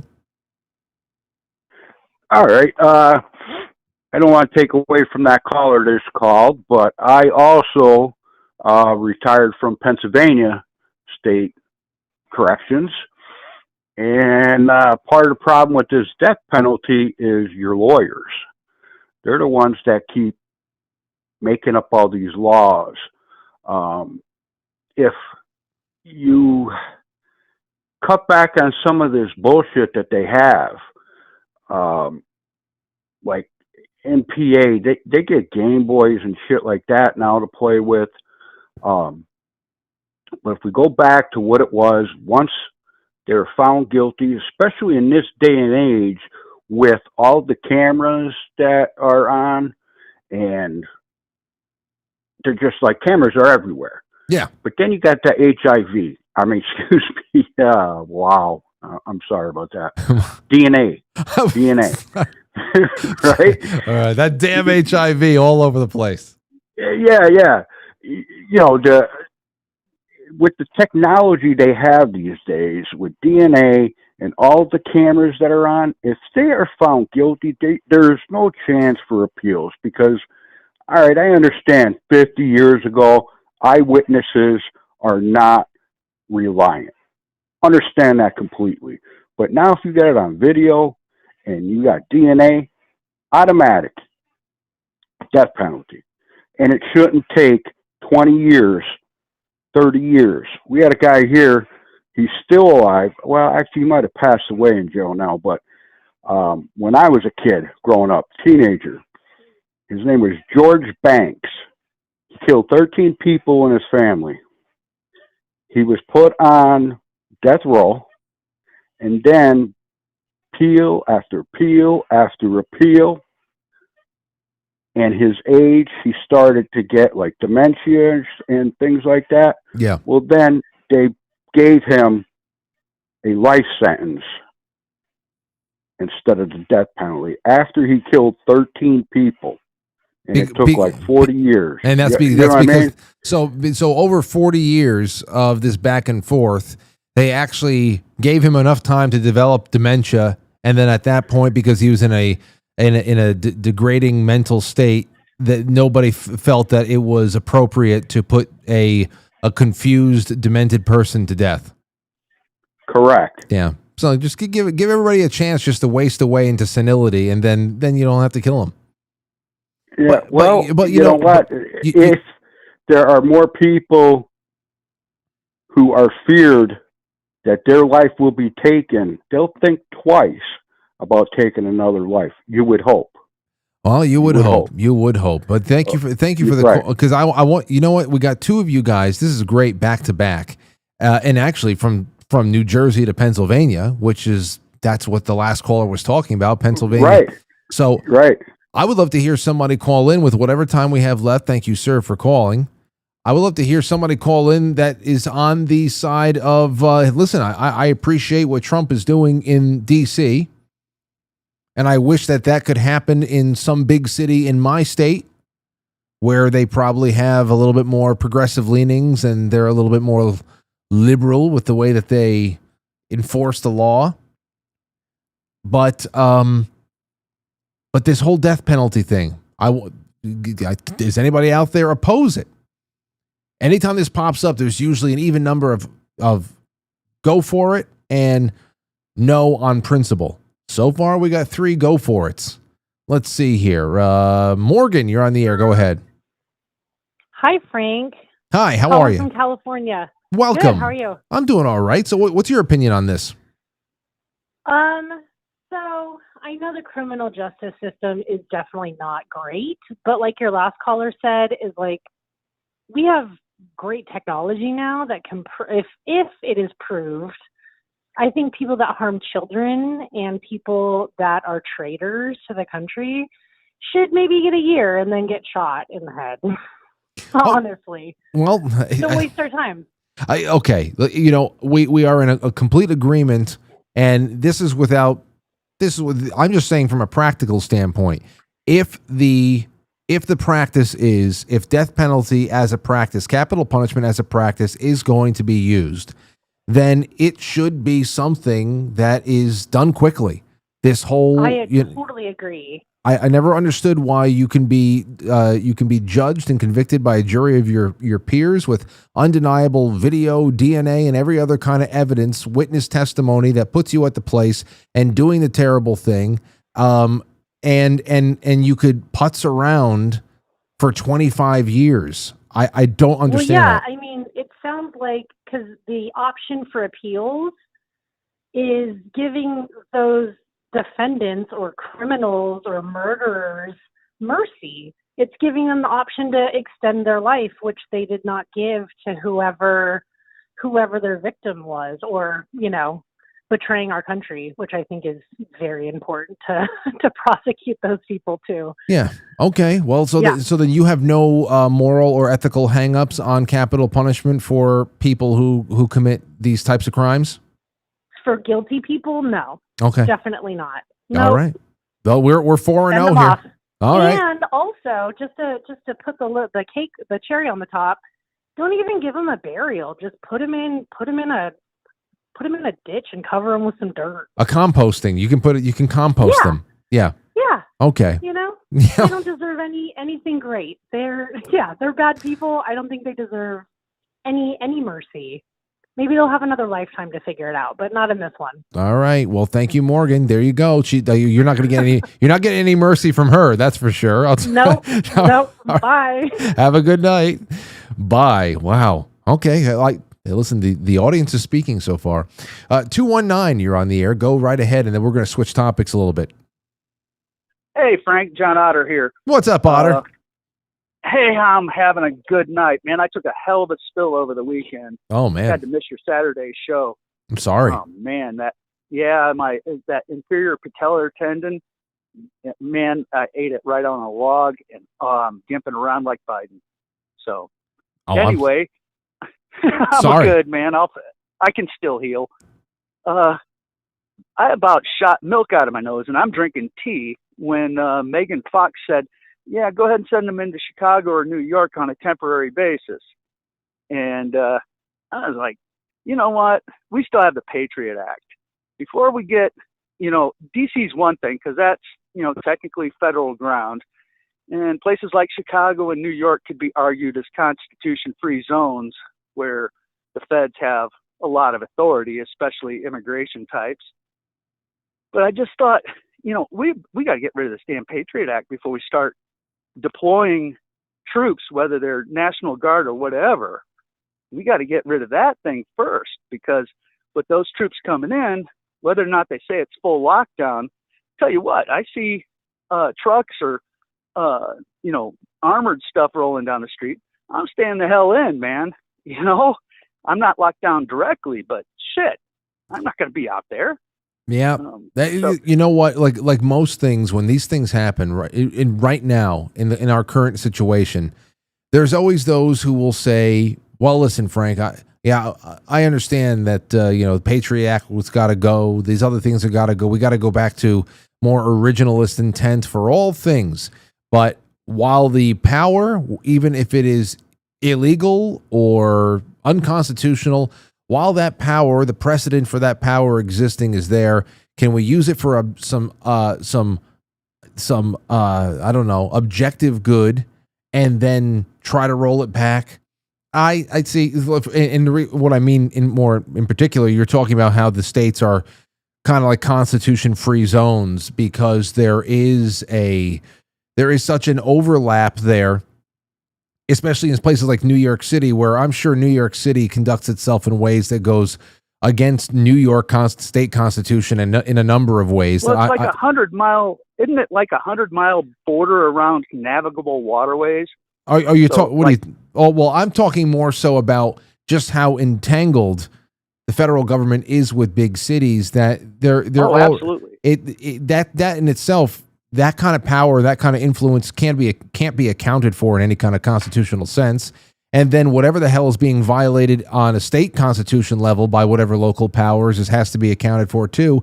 It's a big shit show. And when's the last time you saw them roll anything back? Once they got it instituted on a temporary basis, when's the time? Last time they rolled any of that shit back? They don't. No, I mean, I would love for it. I would love for it to be that in a couple of years, the War Powers Act is no more, and it's been shot down, and now the only ones who can wage war and deploy the military is Congress again. I'm pretty sure that's going to be intact. I'm pretty sure that I'd love to see Trump try to bring this to a head with the courts like he's been doing. He's been doing a good job of bringing things to the courts and getting stuff shut down. And seeing the Patriot Act and some of those other unconstitutional laws go to the Supreme Court and be under that scrutiny, Yeah, well, we'll see. I'd love to see if he can do that. So before he starts rolling troops around. We got to do what we got to do. Before he starts, maybe he can do that. Thank you, John, for the call. Be well, sir. That's it. Wash it through the courts. See what happens. Candelicious says no mercy. That's on pill.net. Jeez, no mercy coming from anybody tonight. None. Gambera says hello. 123 SKG says hello. D. Daled. Double D.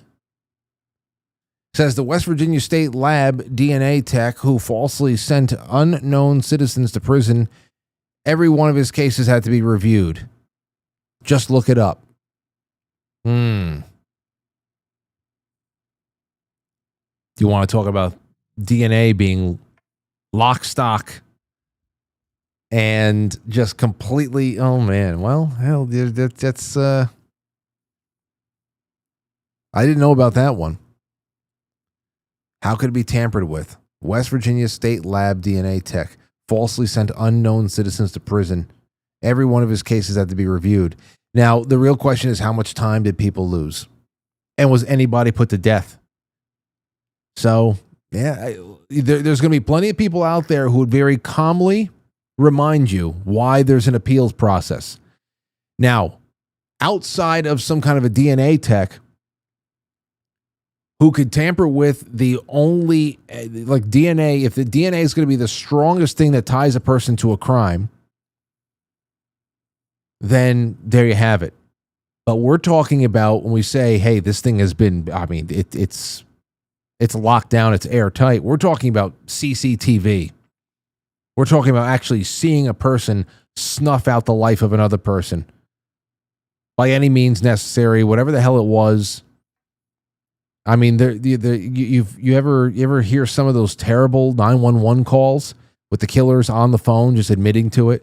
Yeah, I'm here by the bodies. Like they're all zonked out. It's just nuts. Like there are just cases where it's just open and shut, whatever. We're not talking about those. The ones that are in question where people are demand, like you can read body language. You're like, all right, well, everything seems to be going against this person. And the body, I don't know. You think about it. This person is innocent. But some lab tech sent him away. That's the kind of thing you need an appeals process for. But for everybody else that's caught on CCTV doing their thing in any other way that it's just not, there's nothing to even talk about here, then yeah, there's no reason why they should be putzing around for 25 years if death is the prescription. All right, 8:40. Let's do, I'll go back to the calls, but let's just do something real quick. Last night, we were talking about the most impressive physical feats of all time that people in the audience had achieved. Well, I forgot to dip into this really great, Quite Frankly, official Instagram post about it. So here's what I'm going to do right now. I'm going to go to that there it is, Quite Frankly, official. Go out, check it out. Ronan Dosho says, 1988, I rode my Cannondale bicycle in a century ride. That's 100 miles in 4 hours and 12 minutes. Here's another one. Last year, I rode my recumbent trike for a total of 4,200 miles. Get out of here. Wait, 100 miles in 4 hours and 12 minutes. Well, that's that's not bad. You have to keep up that just a little bit around 25 miles an hour. That's not, maybe you got a lot of hills. Maybe you're going downhill a lot.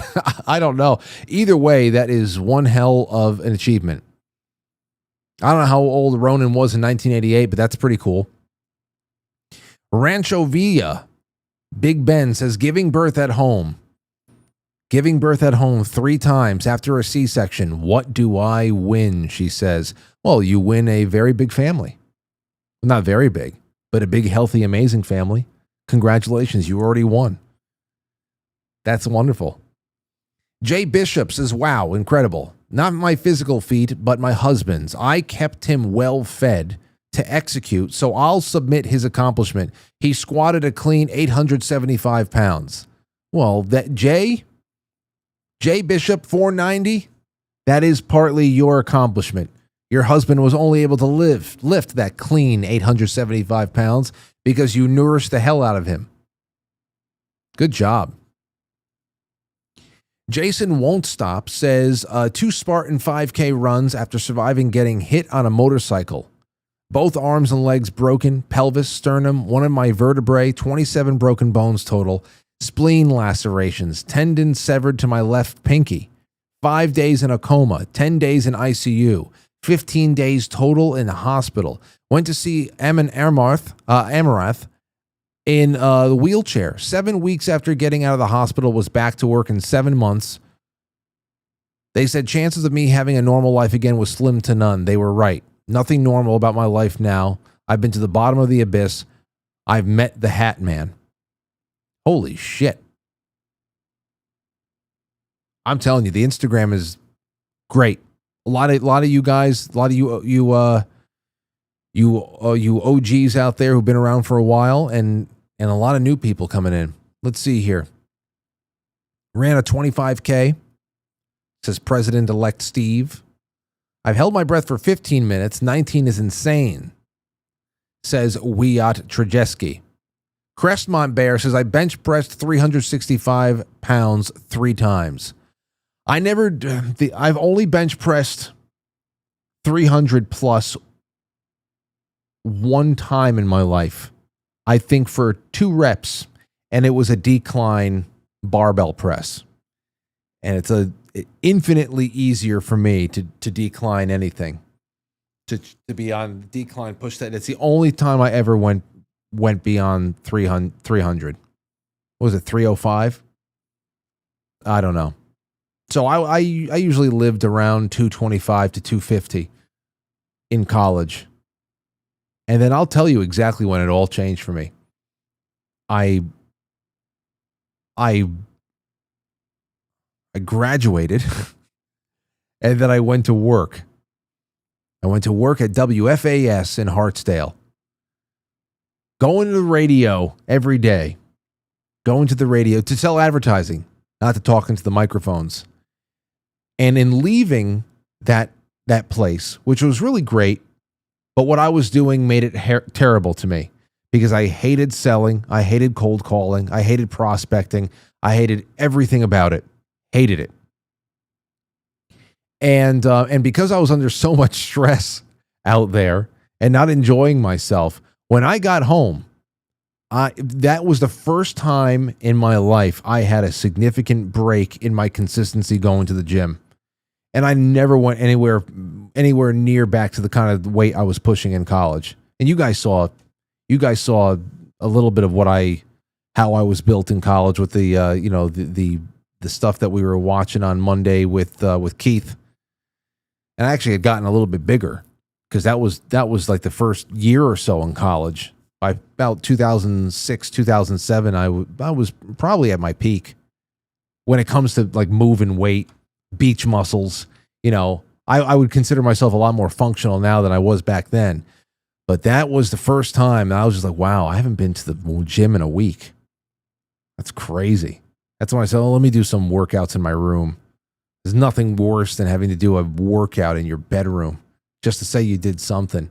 Push-ups, leg lifts, you do what you got to do, but it just wasn't. All of a sudden, everything changed.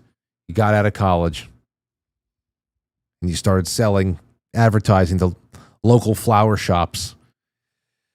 Anyway, that's here you go. One more. Let's do a couple more over here. Then I'm going to take your calls. 914-200-0269. I see the calls still coming in. Give them to me. Couple more seconds. Ricky Deal says, when I was 12 on Thanksgiving Day, shortly after starting, there was nothing to be thankful for. I was hit by a truck while riding my bicycle. I remember holding onto the bumper with my right arm, holding my bike with my left hand, and sliding to a stop while being mostly under the truck. After we stopped, I climbed out from under the truck and the bumper. The grill, the hood were all dented and crushed in as if they had hit a post, and both headlights were busted. My bicycle was mangled, the pedals bent, the wheels warped and bent, the handlebar twisted, the bike rendered unrideable. I walked about 3 blocks home with the bike on my shoulder. Then a policeman showed up to file a report, mad that I had left the scene of an accident. That's when I really got into trouble for not saying anything to my grandmother, who raised me. It's more of a miracle than a physical feat on my part. More importantly, it was a constant reminder that there's always something to be thankful for. Jeez. First of all, this is a whole new level of response that we're getting on the Instagram thread. So I'm making a mental note to myself to make sure that I mirror all of the show threads that we're going to incorporate going forward onto Instagram, especially when we start talking about firing stories. You get the best stories of you getting fired. They could be embarrassing. They could be funny. Whatever the hell it is, I want to talk about stories of being fired. And let's see here. One last one. Actually, there's a lot more than that. But Jeff, my husband, says MW Lens Girl, rode killer whales as a trainer.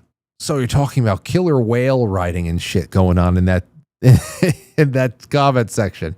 It's a great comment section. There's dozens of wonderful comments. Get in there, hang out. It's becoming a much more vibrant part of the nightly show and going forward. Let's take a buzz. 517, you're on the air. Go ahead. Hey, Frank. I tried to call last week, and I didn't get through on the night that you were talking about the businesses that used to be great. Yes, go ahead. And then now they're not anymore. Yeah. Yeah, we have a local one here in Michigan. Actually, it was called Beaners. It was a coffee place, and it used to be it was a cool local chain. Now they're everywhere. But they changed their name to Big B, Bigby, because of the obvious the racial connotation. Yep, that's so stupid. Too bad. It's not as, I don't know. It just wasn't as cool anymore. They kind of just went the woke route, and you just got to own it. You just got to own it. I mean, I know, man. They were around forever, and then they, went woke and obviously went broke. I'll meet you at Beaners. There you go. So the whole the chain kind of fizzled after that. I mean, they're still around. They went to other states, which is, they probably, I don't know. What are they called? Now, what are they called again? Give me the name of the chain. It's called Big B now. Bigby. It's a coffee shop. Used to be called Beaners. Started in Michigan. All right, let's see. Big B Coffee Shop. Let's see. Big B Coffee, popular coffee shop chain in New York. Let's see. How many locations? How many locations of Big B? There are, wow. Dude, there's 486 locations. I mean, that's, I know. It doesn't sound like going woke made them broke. Yeah, well, yeah. I mean, I don't know.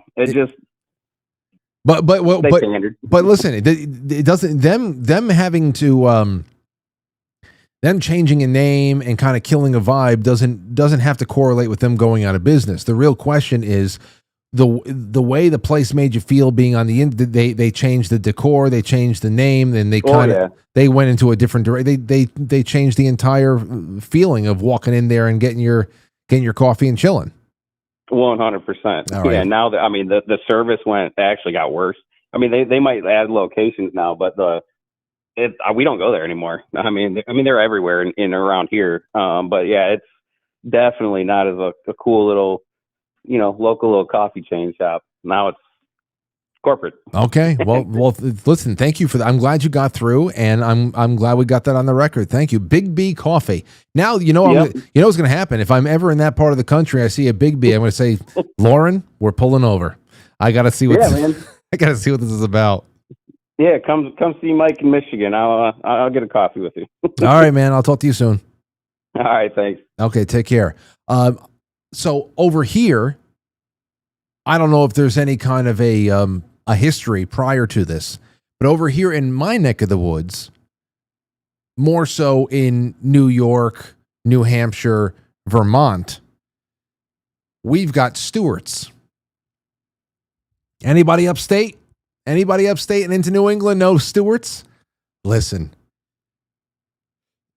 I just checked here. There's about 406 locations across 3 states up here.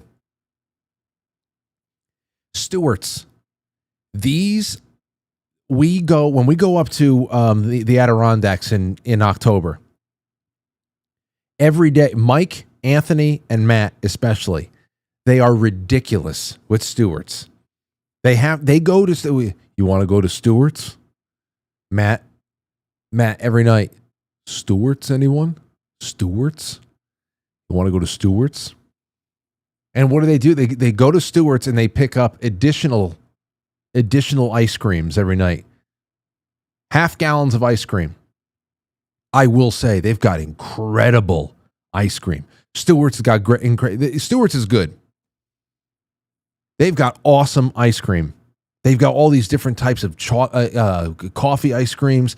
They have this one ice cream called Blueberry Pie in the Sky that is damn good. It's really good. But, every night, there's really nothing really to do up there. Every night, they take the Anthony, Mike, and Matt take the 20-minute drive to Stewart's to pick up more ice cream. We need some ice cream. We're running out of ice cream, they say, as if it's that's still, oh man, just the way it is. So I don't know if it used to be like what the hell the name used to be before Stewart's, but that's the way it is. All right, let me take a moment here as we end. Let me just make sure I got everybody in the A. Johnson just says overwhelming evidence should require dangling. Most other cases should weed out corruption beforehand. You are the best, Frank. P.S. AI has discovered Ant's voice and style. Oh, I know. When Anthony and Mike are in here on September 20th, when we do the next, quite frankly, the next is at Isles of New York retirement days, whatchamacallit, installment, that'll be on a Saturday night, the night before Anthony's birthday. I have it written down that we are going to talk about some of the AI scams that people have run, cloning Anthony to target girls, I would say girls, women, older women, where they clone Anthony's face, and it sounds so ridiculous, the voice, but people get these video messages showing up asking for money and professing his love to them. You got to see this.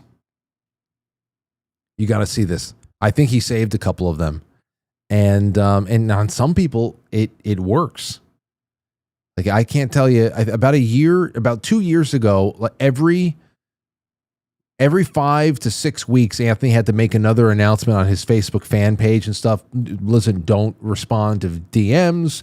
I'm not going to text you. I'm not going to sell you crypto. I'm not going to ask you directly for money. Please, people are cloning. It's crazy out there. So, and that's not even for singing. That's not even for singing. Well, thank you, A. Joneson. It's great to have you out there. All right, real quick. Now I want to do a little something. I have to place a little bit of attention on an audience member of ours. So, maybe about a week ago, or not too long ago. I don't know when the hell it was, but I saw let me see where I have it over here. Where the hell? Just give me a moment here. I want to get here it is. So not too long ago, just the other day, I received a comment from a guy named Cade. A man named Cade on my YouTube. And Cade, he commented this. He said, "Hey Frank, my grandmother watched you all the time.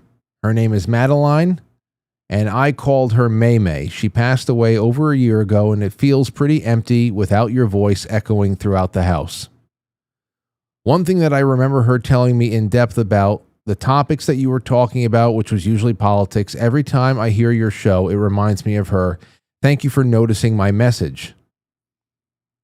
And I asked him, I said, listen, email me, please. So I commented, I said, please send me an email. And he sent me an email. And I wanted to know a little bit about his grandma. I wanted to know a little bit about Madeline. And he said this. He said, my grandmother's name is Madeline Bourgeois. We called her May May. She was born in Detroit, Michigan, 1941. Her father was Hungarian who came here legally with his parents and a little sister. She moved to New Orleans, Louisiana in 1970 after her and my grandfather were married. She loved watching your podcast and following your daughter, Aurora. Proud Trump supporter and never once doubted the great things that he would achieve. We, my mom, my sister, and I, both lost our grandparents within 3 months of each other, and it's been rough on my mom. She passed away on January 30th, 2024, unexpectedly.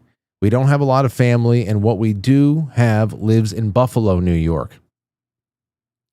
And I was so happy, and he sent me a picture through her obituary, and I want to show you Madeline. And as soon as I saw Madeline here, I said, she was a good one. I just knew. I knew Madeline was a good one. And of course, she had good taste. She had good taste hanging out, and we were all hanging out together, so I guess we all have good taste. And I just wanted to say to Cade and his mom, I am honored to have kept Madeline as company. And I know a lot of people in this audience will be praying for her soul, including myself, which I am certain is already in the most loving of hands. So I wish I knew her, but now I do. And that's why I wanted to know a little bit more about her. And this is, she's a Frankly or a Franciscan. I don't know if we're going to get that much out of Cade if she had made an official affiliation there, but buon anima. And that's it for tonight, ladies and gentlemen. We're going to start extra innings at the other end of the end credits. I think I might go live on the drums just to test out the audio. First time in the new configuration of the room. So that will all be happening on pill.net. I'll drop the link in the chat room right now.